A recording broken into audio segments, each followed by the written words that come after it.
বাবা, আজ 2 বছর হয়েছে বিয়ে করছি বাবা। আজ পর্যন্ত আমার কোনো বাচ্চা কাচ্চা হয়নি বাবা। কিছু একটা করো যাতে আমার বাচ্চা কাচ্চা হয়। দুইজনই মাথাটা আগায় নিয়ে আয়।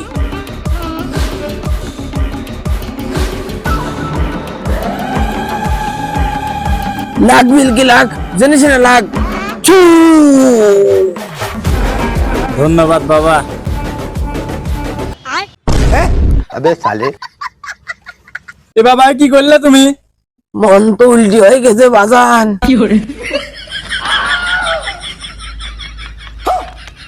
चीटिंग करता है तू चीटिंग चीटिंग चीटिंग करता है तू